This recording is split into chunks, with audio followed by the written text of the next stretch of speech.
You should be down on your knees, being grateful haven't we given you a fucking Spawn movie. You should be down on your knees thanking me for not killing you where you stand. So what do you get when you take Venom's appearance and symbiotic abilities, Doctor Strange's cape, and Ghost Rider's origin story? Well, what pours out is the necroplasm being that is every 90s kid edgelord's dream, Spawn. Created by Todd McFarlane in May 1992, Spawn became the big attraction for Image Comics. After Todd worked on Spider-Man and was told off for giving him spaghetti webs, he and a bunch of other writers decided to run their own gig where they could write whatever they wanted and not have comic executives constantly breathe down their necks. Which in some cases it turned out great. But the thing is, I've never really read any of the Spawn comics. I've only read Spider-Man, Deadpool, and some Batman comics that were eventually made into animated movies. And despite having seen my friends Xavier and Diego review the HBO Spawn animated series, my only real exposure to this character is through Todd McFarlane's Spawn,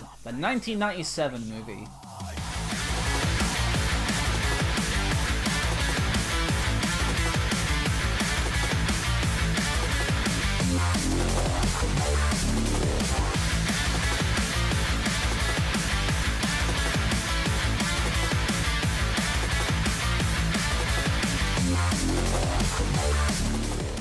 And I figured that if I'm gonna help Diego celebrate this Spawntember, why not make a review from a casual viewer such as myself in comparison to a veteran Spawn fan? That way there can be some balance in interpreting this film. Because I believe a movie should be good regardless of how it's adapted the source material into live action, bringing something special to old fans and new. So with my limited knowledge, I will judge this as a casual viewer and determine if it's a valid introduction to the character. Will it be an underrated gem of heavenly value? Or will it leave me deadbeat and rotten in hell as much as Spawn himself? Let's find out. I'll start by saying that Spawn didn't have much of a leg to stand on, as this was back when superhero films weren't as taken as seriously. Even though Tim Burton's first Batman movie won crowds over, Spawn was released the same time as Batman and Robin. So it's no wonder folk were so skeptical in terms of quality within comic book stories coming to life. Which of course we eventually came around, and it's all the rage now. But the 90s were way more critical towards the film industry, and Spawn was no exception. Especially since this was the first superhero movie to have a black lead. Even with the movie having been cut over 120 times to get a PG rating, which eventually had the R-rated director's cut release anyway. Good lord. However, this movie was given a generous amount of $40 million, considering how big hit movies before were made with less. This had a hell of a budget for a 90s movie. I wonder where all that money went. Jesus fucking Christ!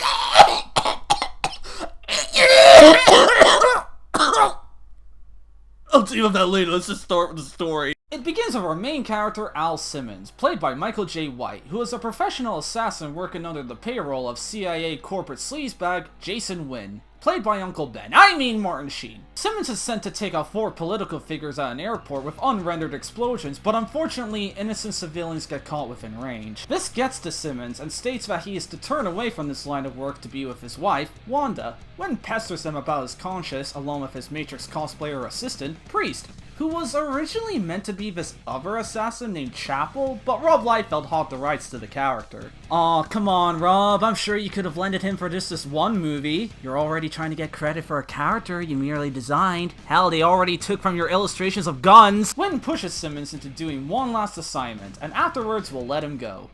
With a bang. But not before dousing him in possible foreshadowing.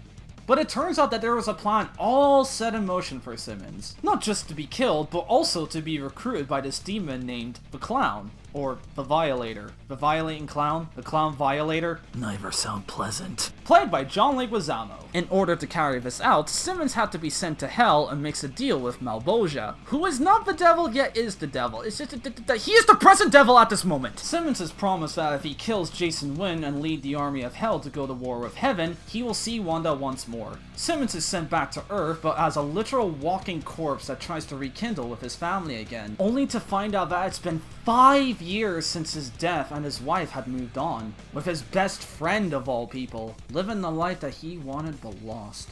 Then we get the Violator intruding in this rude awakening and obnoxiously pushes Spawn into making the bed in which he got murdered in. In return for your services, we'll get Wanda back for you. Heck, you can have everyone on the planet, why settle for leftovers, huh?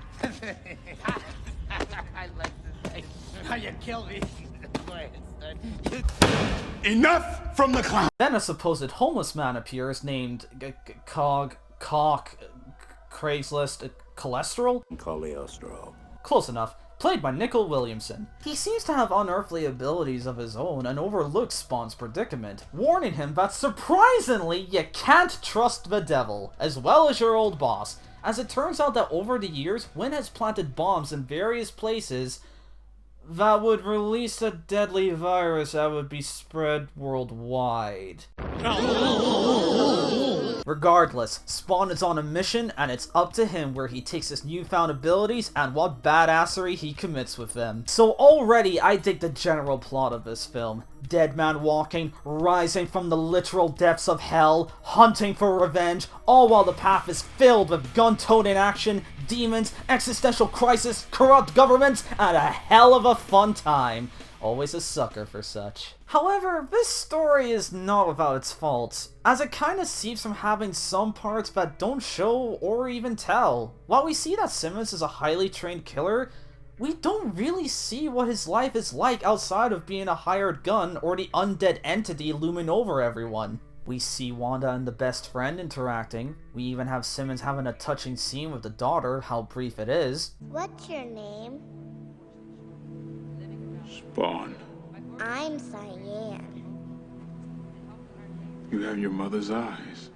But I wish we got scenes with him and his wife. There's barely any moment of them together before his death. Just a few extra scenes with him, whether it's talking about his job, starting a family, or general conversation, would have been better than just a 3-second flashback.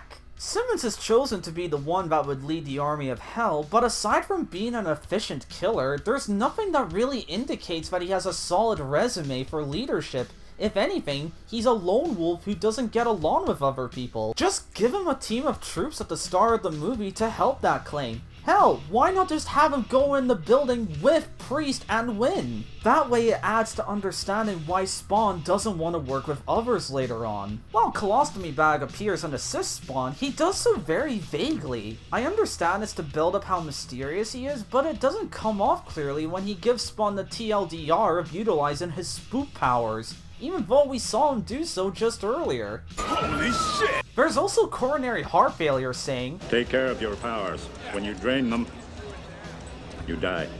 what does that even mean? I know his powers are tied to hell, so if he uses up all his powers, does he get sent back to hell? Would he be able to return to Earth? Is it a no-go? I mean, he's dead already. Would he just, I don't know, respawn? Like, even Malbolgia says, If you fail me, you will die. this is why you get a proper contract in hand. Even Mephisto had it in print with Ghost Rider. I'm sure it's better explained in the comics, but some more info about it from here would have been nice. There's also the plan of Wynn having the bombs ready to detonate via heartbeat monitor, which the vibrator... I'm not the Vindicator, or the Victimizer, or the Vaporizer, or the Vibrator. I didn't even mean to say that. It's not even in the script. Okay. There's also the plan of Wynn having the bombs ready to detonate via heartbeat monitor, which the Violator encourages. We're gonna rig a fancy snancy device that connects your heartbeat to the Heat 16 bomb, so if your heart starts ticking, the bomb goes off. We don't want any smart-ass fruitcake taking you out ahead of schedule. Sort of an insurance policy from the good hands, people. It's a good idea. I like that. Like, okay, I get that you need a failsafe for your plan, but there's so much that can go wrong. Like, what if he dies before Spawn gets to him? What if he gets into a car crash? Or has a sudden heart attack? Or gets shot over chocolate milk? Though I'll kinda let it slide as it's briefly explained that hell will engulf the earth on the condition that there's a certain number of deaths. I was counting on Spawn killing you, then you would get his soul and kickstart the apocalypse now. Then later on, Spawn is pushed to kill Wynn as he kills Wanda, who's really Violator, disguises her to trick him, lays on Wynn, only to use X-ray laser eyesight to take out the heart monitor like it was an art layer on Photoshop that was last updated in 1992! Like, again, is that something Spawn can do in the comics that I'm unaware of? I shouldn't feel too bad because Michael J. White was also baffled by these plot points. There are people who just said, what the hell? I didn't understand what was going on. Right. And how did the devil just reach in and pick up the clown and did this? And there was you looked at, Martin Sheen and a bomb, you pull a bomb out. None of that was in the movie before. Right. The director came up with, I remember he told me, wow, I took a look of yours and then I made that into this, a bio bomb coming out of, I'm like, I don't understand what the hell's going on. When your main lead even stumbles on what's going on, you know you need to go back to the drawing board. Speaking of, while visuals don't make an entire film, they certainly help. With what I've seen from both the comics and the TV show, Spawn is rich with grimy colors, heavy shadows, dynamic shots, and kick-ass art styles. This would hype up expectations with this movie's appeal. So let's have a look at the digital side of... Where do I even start? The polygonal backdrop of Doom crashing on my console? Or a Toy Story dog if he was deep fried in feces and dragged through a haystack? With the voice of Dr. Claw, no less! I put you on Earth to make sure Spawn keeps his end of the bargain. Again, Gadget has foiled my plans. Again! That's not even a joke! Frank Welker, Megatron himself, is just doing his Dr. Claw voice. What a waste of voice direction for a great voice actor. God damn! Or Malboja be damned. God fucking. Hell itself is so cluttered, has no sense of perspective, and is just downright hideous to look at. Which you think would be fitting for Hell, but this wouldn't even make it as a background in a PS1 game. Oh fucking wait! Originally they were gonna have Spawn speak to Malboja in a dark room to serve as like an isolated inclination of Hell. That would have been fine. You could showcase Spawn of how he internally feels, to visually showcase his inner struggle. With all that money, you could have at least went to some mountains or caves and filmed scenes there. Anything better than this flame-fueled shitfest that even the Hell Spawns are having seizures just looking at. How did you mess up this much? Special effects movie event of the year? Were you held at gunpoint when you said that? Good God! Did you have to use the G word? I'll offset my irritation by saying that I at least dig the aesthetic and atmosphere of Spawn. I get heavy vibes that resemble The Crow, Predator 2, and even Evil Dead. Shrouded in shadows, dampened colors, and dirty environments just scream dark 90s films. There's also at least a couple of visual effects that I think are pretty neat. One being Spawn's cape. While it definitely could look better, the fact that they give off this vibe that it's alive and ever-flowing is so cool. It's barely used in the film as opposed to the comics and show, but I do like how it was utilized here. Like this shot of his entrance in the party ball, and this shot of him looking over the city on a perch point. Even some shots of his chain shooting out of his body is serviceable. Another one is that while Violator's transformation is his demon form actually looks like there's much more effort put in. He blends into the street fight scene much better, as he does in the glitched simulation that they call a set piece of hell. That's mostly because there's a mix of visual and practical effects. They used this animatronic puppet for some shots with Violator. Which begs the question of why didn't they use the same technique for Malboja? But I digress. Though the scariest he looks throughout the film is... Spawn is funny, he's our man. If you can't kill him, no one can. Yay, funny. S to the P to the A to the 1.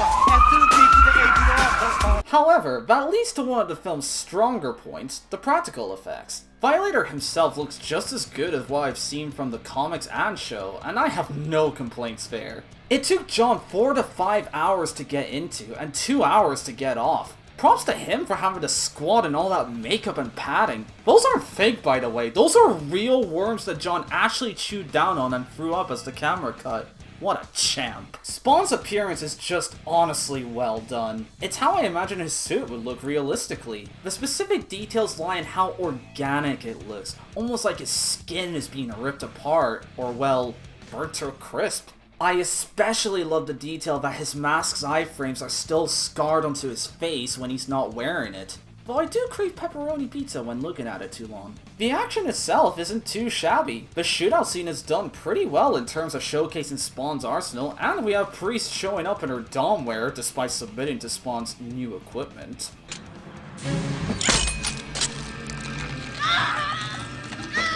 Wow, put that on a toy commercial. Maximizing defense system. It was said that Priest was going to be revived and then be cyberized, which would make her a replacement for another Spawn villain named Overkill. Or Cygor. But couldn't afford it. Couldn't you though? Aside from the lame escape attempt, it was pretty sweet seeing Spawn figuring out what he was capable of, such as automatic chains, wall crawling, camouflage, and healing. Damn. Like, seriously, you could have just had it cut right there as he camouflages, and that honestly would have been way cooler. The street battle with Violator was probably the best fight, as it was better choreographed and Spawn had to learn that conventional weapons weren't enough to fight back. As well as have stakes in protecting the kid who's been nothing but nice to him, his cute adorable canine sidekick Spaz, and even Todd McFarlane himself. I mean, come on, how can you unironically hate this guy? Even the chase sequence with the demon bike was fun to watch, especially knowing the stuntman unexpectedly got hit by the gates, which wasn't planned but was kept in the film anyways. We also see more of Spawn's cool shapeshifting abilities.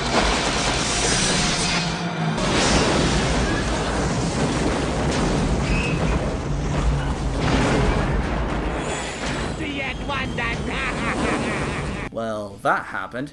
Anyway, as for the final fight, we have...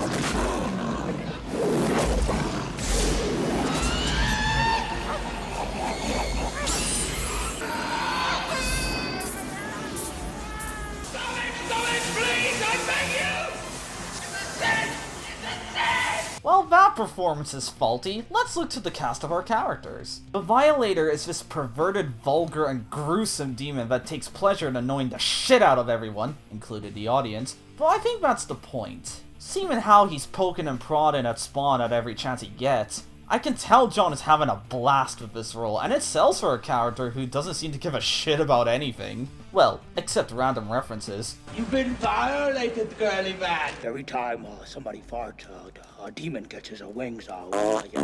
Oops, twins. Someone's a little angry because they died and went to hello, my mutant, hello, my carcass, hello, my fucking infested car. Which honestly would come off funny if it was more situational and if I understood better what John was saying under those prosthetic teeth. Like, I had to put on subtitles to hear a word of whatever was said. But hey, I'd struggle too if I was caked up. Well, everywhere. John mentioned that he had to use the bathroom in that costume. I hope that's not authentic. I never tire of the old mentor trope in movies, and Cagliostro, I said it right this time, yes! Played by Nicol Williamson, could have fared better. He has quite the voice of authority and wisdom, and yet some of the vagueness is, well, too vague. You're letting them get to you. You still haven't learned. Every choice has its consequences. Don't get cocky. You have a lot more to learn. That's all you need to know. For now.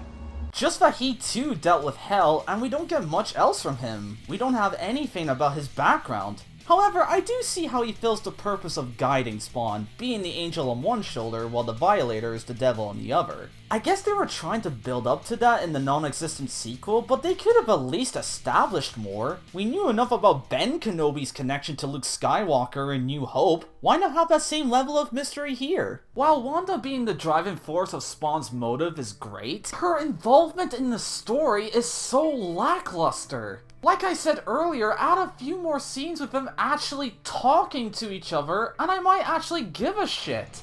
But I don't. Even at the end of the movie where things unravel, she still doesn't say anything to him. No, oh my god, honey, you're alive. How are you here? What has happened? Why do you look like my preference of steak? Hell, even her new lover, Terry Fitzgerald, who's apparently black in the comics but apparently asking for a black lead in this movie was too much to ask for, speaks on her behalf on Spawn's loss. Jesus. How could you marry Wanda? How could you? Al, when you died, Wanda was devastated. Do you know about Cyan? Hell, I'll straight up admit that I don't like these characters for the fact they just abandoned their dog. Daddy, what about Spaz? What's happening? Spaz? Spaz! Home, Spaz. Spaz! Honey, he knows the way back home better than we do. Yeah, luckily he doesn't get snatched up or killed on the way there, assholes! Sorry about that, it's just I'm very passionate about pets and I have a little pooch of my own and I never ever want to abandon her like that. Especially when there's a bunch of demons wanting to enslave the planet. No, I won't. No, I won't. At least Terry had the purpose of revealing all of Wynn's plans to the news and helping lock him up. Speaking of, Martin Sheen as Jason Wynn is a pretty solid choice, though he's putting on a really gruff voice and honestly, he doesn't really need to. All you have to do is keep certain agencies off my back and make damn sure I get all that I've been promised. You will follow orders and do your job. Got a problem with that, soldier? I'm just a facilitator, thank you. My partners are the beneficiaries. I'm just expecting him to blurt out, Simmons, I have diabetes. if he played it like how he did as the Elusive Man in Mass Effect 2 and 3, it would have been better in my opinion. Though he sure does a good job of making me despise him as a character that's unfeeling and monstrous as the creatures from below. Plus, it's nice to know that Martin Sheen took on the part because one of his grandkids was a huge fan of Spawn. Sitting in the backyard one day last summer, and my oldest grandchild said, so, you know, what are you doing? And I said, well, I'm going to do this film, Spawn. I start real soon. Well, he nearly fainted. And he said, Spawn? The Spawn? I said, what's the big deal? He said, well, it's only the most important comic book in the world. On that note, I think we should finish on the best thing that's in this movie, Spawn himself. Michael J. White honestly brings his A-game to this role. Even though his interactions with Wanda is not really focused on, I can feel the agony he's going through. He always sounds like he's in eternal pain and suffering just through his voice alone. Are there any normal people left on Earth? Or is everyone just back from hell? What have I done? I still love Wanda. Put her in the past. It's the only way you can be free. She's the only reason I'm here. You sent me to hell, Jason. I'm here to return the favor. The stilted movements and costume oddly complement that, even though he's doing a Michael Keaton. I can definitely see why people favor this character. He's a man who's done awful things, and as soon as he tries to turn a new leaf, it gets swept up from under him and burns into oblivion, only to have him bring oblivion right back with him, all while trying to regain his humanity and fighting not to give in to his own demons, besides the actual ones. A character like that has so much potential to have a great franchise behind him. It just sucks that this film doesn't really help. Both casual and hardcore fans look at this film and just shake their heads. One side out of disinterest and the other out of disappointment. Is it by far the worst superhero film ever? Hell no! It's enjoyable fun at best! But it turned out flat when it had so much that could have made it great. In fact, from what I heard from friends and followers, the comics themselves are a mixed bag. So I guess this movie is an accurate representation. I guess the show is a peak example of taking an idea further. It's just frustrating because there was many talented people involved in this, but it was a jumbled mess with different ideas from different perspectives and no real direction of where they wanted to take it. At least we got him in Mortal Kombat. God damn, is he badass in that game! I fucking hate clowns. The only positive note we have in terms of a Spawn movie is that there is in fact a reboot in the works. Jamie Foxx is set to play the lead, and it's still aimed to be as dark and gritty as the source material. I mean, hey, that sounds really hopeful. What other movie has been announced to have a reboot? Oh! I pray that you get better treatment in due time. Because it seems that other Image comic book properties are really getting a lot of attention, with The Walking Dead reaching its season finale and Invincible already working on season 2, after being praised for being a faithful, if not better adaptation of the original comic. Hell, Spider-Man, Batman, and Superman is getting served reboots on a silver platter all around like it's a buffet. So if there's any series that deserves a respawn, it's most certainly this one.